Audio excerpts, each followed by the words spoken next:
What's good? What's going on? I am your host, Lex Black. You're tuning into my show, Midnight Arcade. This is episode 38, and we are back, as promised, to talk about Boruto TBV Vortex Chapter 4. This is the official post-discussion. I had the live read-through on episode 37, and it was a doozy, man. Kishimoto was going, and you can tell when Kishimoto takes over the ranks, and he's truly involved, rolls the sleeves up, and he's ready to go. Because these past 4 chapters have been, God dang, they've been killing. But before we get into anything, make sure you do this. Make sure you like, comment, subscribe, hit the bell icon to be notified for whenever I drop that new heat. You heard? Yes, sir. And make sure you tune in to all the stuff that I'm working on right now. I am working on my 3rd book in my cyberpunk fantasy trilogy, Neon District. The QR code for my link tree is going to be right there. And I'll have the link in my description for where you can find me in all of my creative workings, but specifically on the Neon District series. I'm very, very excited to finally be putting in the final installment of the trilogy. It's been a labor of love. It's been a lot, but I'm very excited to be closing it out so that I can start working on some new creative stories and some other ventures. Super excited, man. So make sure you guys check out the links and get into that stuff. But today we are going to be talking about post-discussion for chapter 4 of TBV Vortex, man. So let's get into it, but we'll get into it after the jump. All right, y'all. So I was, surfing my feed, and I came across Anime Balls Deep. Shout out to them. Their tweet talking about Boruto's life, and it just resonated because as someone who kind of covers Boruto fairly extensively on my channel, I looked at that, and as I always say, you guys know I've been a very vocal critic of the Boruto series and his character. But as soon as the later chapters of Boruto Part 1 started really getting crazy, I started having a growing respect for the young man. Man, he earned his rep. You heard? So then you do the time skip. You fast forward a couple years and you hear about all the hell that he's gone through, and you see his demeanor change, and he's walking around like a man who's carrying the weight of the world on his shoulders, quite literally. And then when I saw this tweet from ADB, I was like, all right, man, yeah, this is true. It kind of culminates everything that's been going on with Boruto. So per ADB, and I quote, they say, Boruto's life is heartbreaking. He lost Hinata and his father Naruto and was accused of killing them even though he didn't. He's a missing ninja, and a kill on sight order has been issued on him. He's probably hunted down by all of the Anbu, all the nations. He's got to move so carefully. Momoshiki is consistently torturing his mind constantly and wants his body nonstop. Sasuke became a tree and is dying now.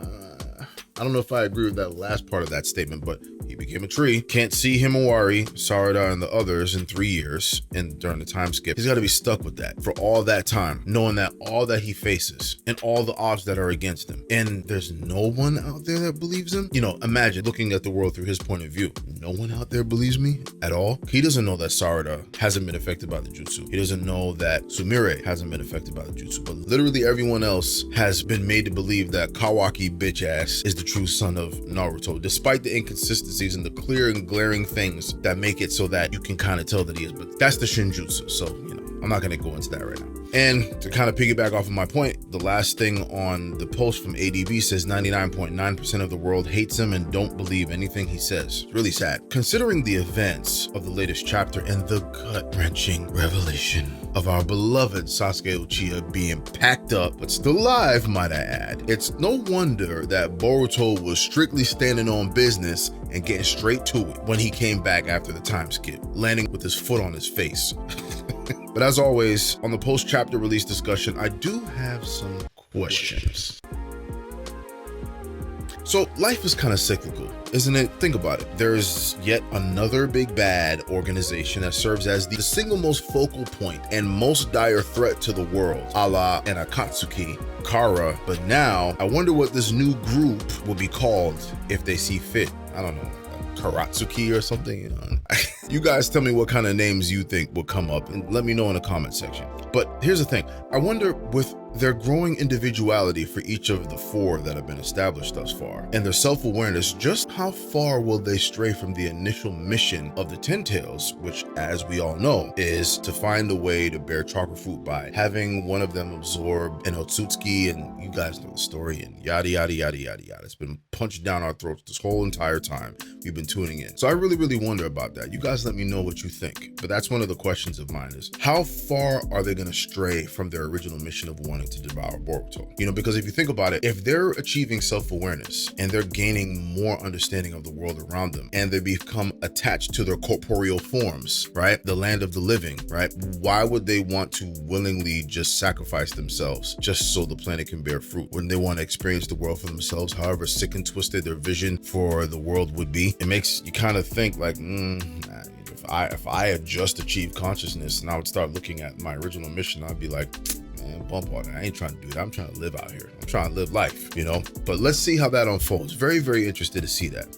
The next thing here is, hear me out. Any Naruto lore experts out watching this video, riddle me this, okay? Just entertain me for a second. Is this some sort of like definitive through line of lineage from chakra of the Ten Tails and say the Senju clan? This may seem like a very obvious answer to the super duper experts, so please forgive me, all right? Let me know in the comment section what you think about that, but I have a point that I'm gonna get to here. I only ask because if there are any latent traces of the Senju DNA circulating through the Ten Tails and the Clawgrimes, and the Clawgrimes who bite others then turn into trees and produce Ten-Tail Clawgrime iterations of who they bite, and then are subsequently gifted crazy hacks and of course the coveted Rinnegan. What is the byproduct effect of one who has been entrapped in the tree itself? Especially one who has been, imbued with and been using six-pass chakra for, say somewhere between 15 and 18 years. See where I'm going with this? Okay. Is it so implausible to believe that if and or when Sasuke is freed from the tree binding, that he could potentially resurface with a restored Rinnegan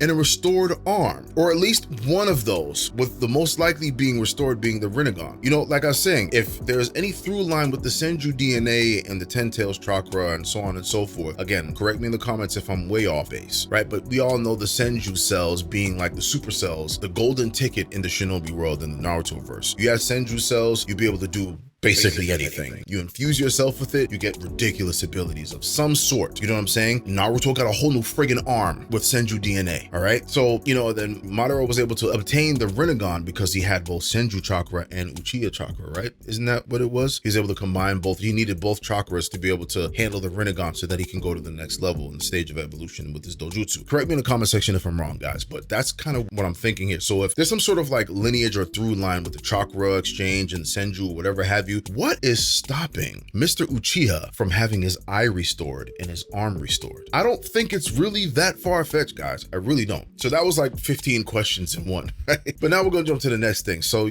why in the world, with all of Boruto's prodigious ability and mental acuity, would he ever believe that Code's dumb ass of all people in the world would ever help him, no matter how dire the circumstances? Why would Boruto be foolish enough to believe that he would?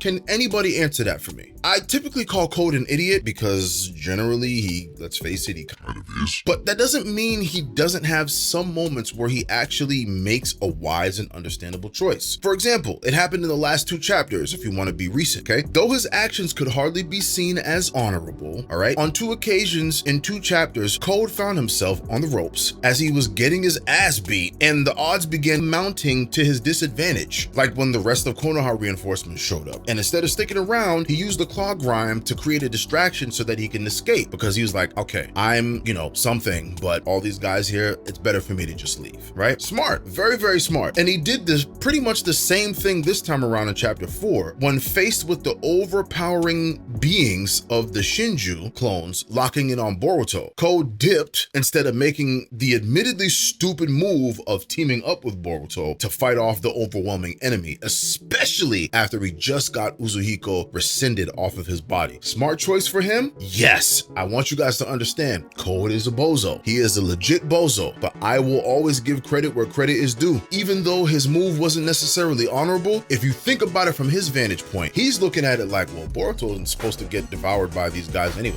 What the frig would I help him for? I'm not helping you, and you just rescinded Uzuhiko off my body? Oh, I'm out of here, bro. I'm out. This is all working for me. So I'm not necessarily mad at Code. But when people show you who they are, believe them the first time. Message, but Code has shown himself to be that kind of person. And Boruto, with all of his smarts, mental acuity, sharpness, he should have known better. So was it honorable of a move, like I said? No. That's why the Dumbo Award this week goes to none other than the prodigy himself, Boruto Otsutsuki Uzumaki. Oh man, idiot, man. You can't do shit like that. Nah, bruh. So that award goes to him for thinking he could knock the dude around into forming an alliance with him. Shake my damn head all the way. Now, jumping to the next question. Boruto is super alone in all this, man. Like, Buddy needs allies, like bad. Okay, in light of the scale of enemy powers we're now facing, we don't know if Kashin Koji is in actual fighting shape, though him walking under his own power is definitely a good sign, seeing how his fight with Ishiki went. We all know how that ended, right? But we just don't know just how useful Sumire is, or how well she would do in a fight with these monsters that we have to deal with, right? And Sarada, first of all, is an Uchiha, okay? Secondly, she is the daughter of Sasuke, okay? Niece to Itachi Uchiha, all right? Plus, she has the smarts and strength of her mother, Miss Sakura Haruno. Plus, she's clearly shown that she has talent in her own right and can hold her own at the very least in the current circumstances, evidenced by how she one-shotted one of the claw grinds with ease without even having to use her base Sharingan at all right? Not to mention that she is in possession of the Mangekyo Sharingan. I'm really curious to see what Sarada's Mangekyo Sharingan abilities are, and I'm also very curious to see if the writers are brave enough to give her the Byakugo seal that will allow her to circumvent the negative side effects of using the special Mangekyo Sharingan abilities. If that's the case, she can use the high-powered abilities over and over again. It should be more than enough of an asset and an ally to Boruto. Even without the Byakugo seal, she's obviously leveled up. She's definitely going to be an important character and friend and confidant and person that Boruto can lean on if he lets her in, which at some point the writers have to be brave enough to do so. But give her the Byakugo seal, it's a problem. Now, I know it's stated that she doesn't have the exact precise chakra control that her mother has to have been able to execute that jutsu, but it's a 3-year time skip. Look at the massive improvement Boruto has had, and he's learned Flying Thunder God. What's to stop Sarada from learning something like the Byakugo seal and something even more amazing? Who knows? To be able, like I said, to circumvent the negative effects of using the Mangekyo Sharingan. It's just, again, if the writers are brave enough to tread those waters. I am very curious and very excited to see what develops with her. But if they're anything like any of the others and they cause the strain on the eyesight, she might have that hack to be able to heal herself so that she can continue using those high-powered abilities, which puts her in monstrous levels of combat potential and someone who could be a very powerful ally to Boruto. And again, not to mention that she's incredibly intelligent. So not only she is a capable fighter, she has incredible potential powers, and she's an Uchiha, of course. She's going to make good use of her abilities. She would be a powerful asset to Boruto. Now, speaking of Sarada, right, I wonder if and when Boruto have that time to actually sit down and talk about things. Like, can you imagine all the things that we highlighted earlier just a few seconds ago about what Boruto has gone through via the time skip, and be able to sit down and speak with someone who actually believes him? Holy shit. Imagine how cathartic and therapeutic that would be, man. Like, think about it. At that point, if they do have the time to sit down and speak, Boruto also owes it to Sarada to tell her what happened to her pops. Straight up and down, no chaser, no BS. Just rip the band-aid off and explain. He owes her that much. Considering she hasn't seen her dad in 3 years, I'm sure she can handle it. What about Sakura and the others, and who else could team up with him? I'm sure she can handle it. But again, you know, imagine if they were able to have that talk, and how cathartic and therapeutic it would be for Boruto to sit there and speak with someone who actually believes him, aside from a frenemy like Ada or Damon, you know, or even dealing with his mentor, Sasuke, because remember, Sasuke had to fight his own memories. But because he's so sharp and adept at understanding deception and the convincing of his daughter with the Mangekyo, and he said, all right, I gotta believe her. I will trust my daughter. You know what I'm saying? He's still looking at Boruto as Kawaki because of the Shinjutsu. But think about how much of a relief that would be for Boruto to sit down and tell someone who will believe him straight off the rip about everything that he's gone through in the past 3 years. Just from a therapy standpoint, that alone makes Sarada so important to Boruto's cause. But I really am curious about who else could deal the kind of damage needed to be able to do damage on these Shinju clones, on these divine beings. I'm so curious. Like I said, I want to see what Kashin Koji can do. Now, my next question is, what's up with Shady Amado, man? Where is he? Like, where is he? I don't know. Nobody knows. We haven't seen him in 4 chapters. And he's been shady. And when we don't see him and he's too quiet for too long, you know he's up to something. So how is he going to play into this? How is he going to deal with the developments of what's going on now? And what side of this is he going to be on? Because we all know that he's on his side at all times. He's not really for the greater good, you know, but if the goals happen to align with him, then sure, you know. I wonder what he's going to say when he sees Kashin Koji and vice versa. I wonder what he's going to say when he sees Boruto. You know, there's so many questions to be had, man. Whew. And Amado, I feel, is going to play a very key role on the intel side of things for sure. So I'm definitely looking forward to seeing that develop. Hey, yo, let's talk about this. If there are only 2 known shinobis in all of Naruto history, Naruto lore, that knew how to use the Flying Thunder God technique by themselves, not counting Minato's Ninja Guard, and they have since passed away, the 2 users who can solo use FTG, then who actually taught Boruto Flying Thunder God then? And how, right? Yeah, maybe he could have learned it from some sort of secret ninja scroll, right? Or maybe Sasuke could have used Tsukuyomi on him and replayed the battle footage of when he shared the battlefield with Edo Tensei Minato during the 4th Ninja War. But that's a reach, because Sasuke was kind of busy like helping the war effort when the Ten Tails got loose and dealing with Madara and Obito, right? So I don't know how much footage via the Tsukuyomi Sasuke would be able to kind of like recall and replay to like help Boruto like learn. And plus Minato was doing it without hand seals. So what kind of information could you get outside of just watching him do it? You know what I'm saying? Then there's the mystery of the Jogan. We have not seen it manga side of things. The anime side, we've seen it quite a bit, but on the manga side of things, the Jogan has not made its debut yet. So we're trying to figure out if the Jogan exists manga side, and if it does, what kind of abilities does the Jogan have?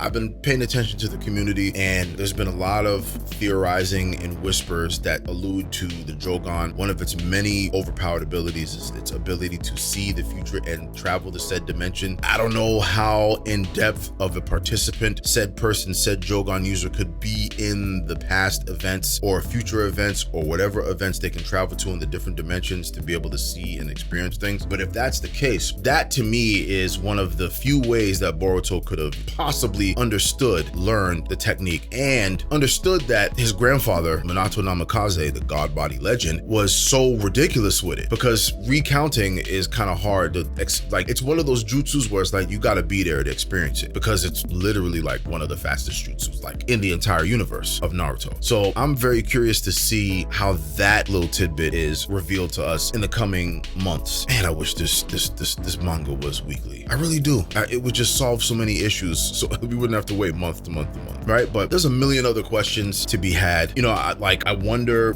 what is going to happen with how is Kawaki gonna play in all this? We all know that he wants to take Boruto out. Not because he hates Boruto, that's his brother. He sees Boruto as his brother, but because Boruto has Otsutsuki in him. Pause. Boruto has Otsutsuki blood in his DNA now. He is 100% Otsutsuki. So I don't know how he's gonna play into this, and I'm very interested to see if Kawaki will be able to weigh the pros and cons of and figure out what needs to be prioritized. Save the village or take out the Otsutsuki. Maybe the mission is one and the same, maybe it differs, and I'm pretty sure we're gonna have a bunch of plot twists on that, simply for the fact that the Shinju have growing intellect, growing self-awareness, and a growing resistance to the original mission that they were once given, which is to eat an Otsutsuki, become whatever to bear chakra fruit, to become a sacrifice to bear chakra fruit. And they're flat out saying, nah, I ain't trying to do that. So I'm very curious to see how this turns out. I'm very curious to see if Karatsuki becomes something, and I'm not sure if it'll connect the same way, because with Akatsuki, there were a lot of those guys became who they were because at one point or another, all of them were vulnerable. And a lot of them might not admit it because of how powerful they were and how dangerous they were as Shinobi when they reached their fullest potential. But they had a backstory, they had a history, they had a past, and that past made them human. But these guys, they're not human. So how do we navigate this, right? So I'm so curious to see all these developments. There's so many questions to be had, but these are just some that were the first that were kind of glaring to me and that stood out to me after I read the chapter. You know, maybe I'll have some more. Maybe I'll have some in a YouTube short for the ones that I haven't thought of to put on this production. But anyway, guys, that's it. This is what I wanted to cover for now. Make sure you like, comment, subscribe, hit the bell icon to be notified for whenever I drop that new heat. You heard, yes sir. Make sure you tune in to my cyberpunk fantasy trilogy, Neon District. 2 books have been published. 2 have been given audiobook iterations of them as well. Available on Kindle and all other platforms, on Audible, all the platforms you can think of, man. I am out here, I'm working. Make sure you tune into all my stuff. Thank you so much for taking the time to watch my videos. I pray that my subscribership grows. We build this community together so we can have some really cool events in the future and build more things and just have a great time, man. So make sure you tune in for the next episode, episode 39 of season 4 of Midnight Arcade, and I'm gone.